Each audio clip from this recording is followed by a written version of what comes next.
Hey hello everyone, welcome to back my new blog. तो guys चलिए मैं आज आपको बता दे रही हूँ कि मैं क्या कर रही हूँ, ताकि आपको कन्फ्यूजन ना हो। फिर मेरा काम चलता रहेगा और हमारी बातें भी चलती रहेंगी। तो देखिए यहाँ पे जो महालक्ष्मी माता का हमारे घर पे आगमन होता है, जिसे महागौरी भी कहा जाता है, उसी के जो खाना होता है, महागौरी जो हमारे घर खाना खाती है, उसी का जो भोजन होता है पूरन पोड़ी का वगैरह, उसे भोग लगाया जाता है। और उसी की जो रसोई होती है उस सब की हेल्प करने में आई हूँ। जो कि हमारा सामने का घर है, उनके यहाँ पे महालक्ष्मी माता जी का आगमन होता है हर साल। तो वहाँ पे मैं आई थी क्योंकि मेरी बहुत ऐसी अपेक्षा थी कि मुझे महालक्ष्मी जी का बचपन से ही क्या है, मेरी पूरी फैमिली को, मम्मी को वगैरह सबको, मुझे बहुत ही ऐसा अलग ही मन में भाव होता है कि जहाँ पे महागौरी हो, महालक्ष्मी माता आती हो, वहाँ पे हम रहे, वहाँ का सब करे, ऐसे मिलजुल के रहे और महालक्ष्मी माता का आशीर्वाद भी हम सबको मिले। तो यही इच्छा हर बार रहती है। लेकिन पता नहीं कि जब से अब ससुराल में आई हूँ मैं शादी होके, तब से मेरे खुद के घर पे महालक्ष्मी माता जी का आगमन होता है। यानी कि मेरी खुद के ससुराल में महालक्ष्मी माता का आगमन होता है। लेकिन वहाँ पे क्या है कि मुझे अपनेपन का कभी एहसास नहीं कराया जाता। अगर भगवान भी आते हैं ना हमारे घर, तो वो सब देखते हैं कि हम किस भाव से करते हैं, हमारा मन कैसा है, हमारी नियति कैसी है, हम किस मन से कर रहे हैं उनके लिए। तो वो सब देखते हैं, अच्छा कौन है बुरा कौन है, उनको सब समझ में आता है। चाहे हम कितना ही दिखावा कर ले, चाहे लोगों के मन में कितना ही क्यों ना हो हमारे लिए। तो इस कदर मैं जब जब ज़्यादातर नहीं गई हूँ मैं, लेकिन जब जब हमारे घर ससुराल में मैं गई हूँ लक्ष्मी माता जी के लिए, तब मुझे कभी भी ऐसा आदर सम्मान नहीं दिया जाता, अपनेपन का एहसास नहीं किया जाता। वहाँ हर बार मुझे यही फील कराया जाता है कि मैं पराई हूँ, मैं दूर से आई हूँ, ये मेरा घर नहीं है, ये मेरा ससुराल नहीं है, मैं पराए लोगों के यहाँ पे आई हूँ। तो मुझे हर चीज़ पूछ के करनी होगी, हर चीज़ में मुझे, अगर मैं मन से कुछ करने जाऊँ तो वहाँ पे मेरा अपमान किया जाता है। अगर मैं कुछ आरती पूजा वगैरह करती हूँ तो वहाँ पे भी मुझे मना किया जाता है। मेरा जो भी मान सम्मान है घर की बहू का, वो किसी और को दिया जाता है। तो ऐसी सारी चीज़ें मेरे साथ होती है। और मैं हर बार महालक्ष्मी माता को बोलती हूँ कि मेरा जब भी खुद का घर होगा या फिर ऐसी कोई सिचुएशन आएगी, तब मैं आपको ज़रूर मेरे घर पे प्रस्थापित करूँगी। तो मेरी ये इच्छा जल्दी पूरी होनी चाहिए, क्योंकि मुझे महालक्ष्मी माता जी मेरे घर पे स्थापित करनी है। और आप सब आने वाले फ्यूचर ब्लॉग में देखेंगे कि हर साल मेरे घर भी गौरी माता का आगमन ज़रूर होगा, क्योंकि मेरी मन से इच्छा है, क्योंकि मैं उनसे का दिल से सेवा करती हूँ, मन से करती हूँ। इसलिए मुझे कहीं ना कहीं, अगर ससुराल में मुझे नहीं बुलाया जाता है, नहीं आने दिया जाता है, तो कहीं ना कहीं मुझे, मैं जहाँ पे रहती हूँ वहाँ पे सामने का जो घर है, जैसे कि मैंने आपको बताया कि उनके घर भी आती है, तो वो मुझे बहुत प्यार से, मान सम्मान से बुलाते हैं। मेरे पूरे परिवार को, मेरे बच्चों को, हस्बैंड जी को, सबको खाना खाने बुलाते हैं। तो मुझे सिर्फ खाना खाना पसंद नहीं है, तो मैं हेल्प भी करती हूँ उनकी, जो दिन भर रसोई होती है, क्योंकि बहुत सारे लोगों का खाना बनता है, 30-40 लोगों का। तो मुझे ऐसे लगता है कि हेल्प करनी चाहिए, हमारा भी कुछ ना कुछ उसमें पुण्य ज़रूर होना चाहिए, ताकि लक्ष्मी माता जी को हमारे लिए अच्छा फील हो कि चलो कहीं ना कहीं ये हमारे लिए कुछ ना कुछ करती है।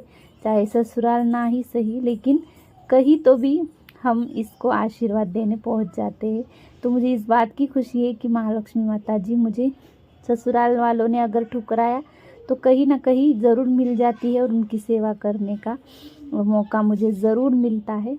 तो इस तरीके से आप अगर भगवान का चाहे कुछ भी करते हो, दिखावा करते हो, लेकिन अगर दूसरों के साथ ऐसा बर्ताव कर रहे हो, तो भगवान आपको ज़रूर देखते हैं, और इस चीज़ का आपको बिल्कुल प्रायश्चित भुगतना पड़ता है। तो इस बात से आप बिल्कुल भ्रम में मत रहिएगा। कुछ भी आप भगवान की चीज़ें करते हो तो अच्छे मन से करना है, किसी का अपमान नहीं करना है, किसी के बारे में द्वेष मन में नहीं रखना है, बिल्कुल अपनेपन से करना है, क्योंकि वो सब देखते हैं कि ऊपर से क्या है अंदर से क्या है। तो बस यही कहना था आप सबसे, इसलिए मैंने थोड़ा सा शूट किया हेल्प करते करते, और मुझे मेरी जो मन की भावनाएं थी वो आप सबको बतानी थी। तो यही बोलना था। अगर आपको कुछ भी इसमें कमेंट देना चाहते हैं आपकी तो ज़रूर दे सकते हैं। तो देखिए इस साल भी मैंने अच्छे से खुशी से त्यौहार मनाया महागौरी माता जी का। 3 दिन ये त्यौहार होता है।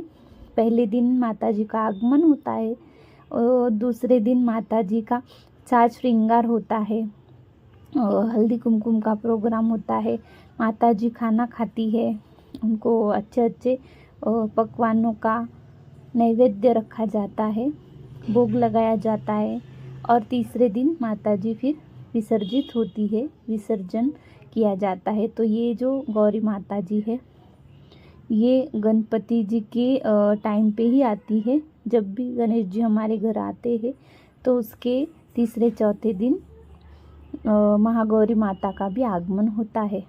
तो मुझे भी मेरे घर पे ये ज़रूर करना है। तो प्लीज़ आप सब बहुत सारी ब्लेसिंग दीजिएगा कि मैं जल्द से जल्द गौरी माता जी को मेरे व्लॉग में आपको सबको दिखाऊं, और पूरे तरीके से 3 दिन के व्लॉग में आपको दिखा सकूं कि किस तरीके से ये त्यौहार मनाया जाता है, क्योंकि दूसरों के घर पे उतना पॉसिबल नहीं होता है।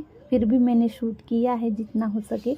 दूसरे ब्लॉग में भी आप पूरा व्लॉग देख सकते हैं कि हल्दी कुमकुम वगैरह किस तरीके से रहता है, या फिर महालक्ष्मी माता जी का डेकोरेशन वगैरह किस तरीके से करते हैं, क्या क्या वहाँ पे रखते हैं। तो ये सब आप दूसरे ब्लॉग में ज़रूर देखिएगा। तो मुझे काफ़ी खुशी मिल रही थी ये सब करते हुए, मुझे काफ़ी अच्छा लगता है, क्योंकि मैं भगवान के लिए कुछ करती हूँ तो, और उनको भी अच्छा लग रहा था, क्योंकि बाकी सब लोग जो है सिर्फ खाना खाने आते हैं शाम को, जिनको भी निमंत्रित किया जाता है। लेकिन मैं यहाँ पे बच्चों को सुला के, दोपहर का टाइम था तो मैंने सोचा हम आराम तो रोज़ ही करते हैं, लेकिन मैं कुछ इनकी अगर मदद कर सकूं भगवान के काम में तो इसका फल मुझे ही मिलेगा अच्छा। तो इसीलिए मैं यहाँ पे आई हूँ। और ये पूरन पोली की जो रसोई होती है इसको काफ़ी देर लगता है, बहुत टाइम लगता है। इसके लिए मेहनत से अच्छा करना पड़ता है, इसके लिए बहुत देर लगती है, सादा खाना नहीं होता है ये। तो इसके लिए मैं हेल्प कर रही थी, क्योंकि वो भी सिर्फ 2 ही लोग हैं खाना बनाने वाले, तो मेरी इनको काफ़ी हेल्प मिली है। तो खाने में पूरन पोली वगैरह सब बनाया जाता है। पूरन पोली जिसे कहते हैं, आमटी कहते हैं, साथ में जो पकोड़े होते हैं, भजे जिसे कहते हैं, भजे, कुरडाई, पापड़ी, ये सारी चीज़ें बनाई जाती है। और फिर जो भी आपका मन हो वो भी आप बना सकते हैं माता जी के लिए, ऐसी कोई बात नहीं। लेकिन पूरन पोली जो है वो कंपलसरी बनानी ही होती है, क्योंकि इसी का इस टाइम पे काफ़ी महत्व होता है।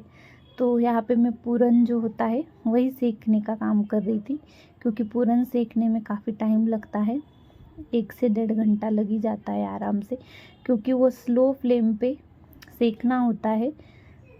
फुल अगर करते हो तो जल जाता है। इसके लिए मैंने वही मेन काम ले लिया हाथ में। मैं बोली भगवान के लिए कुछ मीठा जो बनेगा वो मेरे हाथ से ही बनेगा, तो इसीलिए मैंने कंप्लीट जो काम लिया था वो हाथ में कंप्लीट करके ही छोड़ा। तो आपको कैसा लगा, मेरा बात करने का तरीका कैसा लगा, जो मेरे मन में भाव है वो कैसे लगे, ज़रूर बताइएगा कमेंट में। मैं ज़रूर वेट करूँगी आप सबका। और अगर आपके घर भी ऐसे कुछ फंक्शन हो, या फिर माता रानी का जगराता हो, कुछ भी ऐसी चीज़ें होती है जो भगवान रिलेटेड होती है, तो उन सब में आप कभी भी ऐसे जो मेहमान आते हैं, या फिर आपके ही घर के लोग होते हैं, उनके साथ कभी ऐसा दुर्व्यवहार मत कीजिएगा, क्योंकि फिर आप जो भगवान का करते हो, जो भी पूजा रखते हो, उसका कोई महत्व नहीं रह जाता, बिल्कुल ज़ीरो हो जाता है।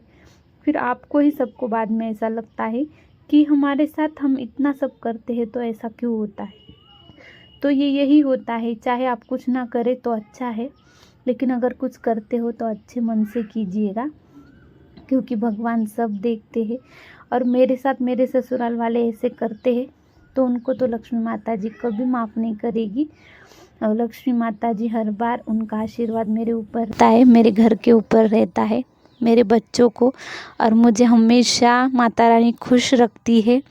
क्योंकि आप सब देखते हो कि हम दिन ब दिन किस तरीके से तरक्की कर रहे हैं। हमें कभी भी आज तक कोई भी संकट हमारे ऊपर नहीं आया है, क्योंकि माता जी सब निवारण करती है। क्योंकि हमारा मन अच्छा है, हमारी नियति अच्छी है, हम उन लोगों की तरह बिल्कुल किसी का दिल नहीं दुखाते हैं। क्योंकि आज तक मेरा भी ऐसा है कि जिन्होंने भी मेरे साथ गलत किया है, मैंने उनका भी मन आज तक नहीं दुखाया है।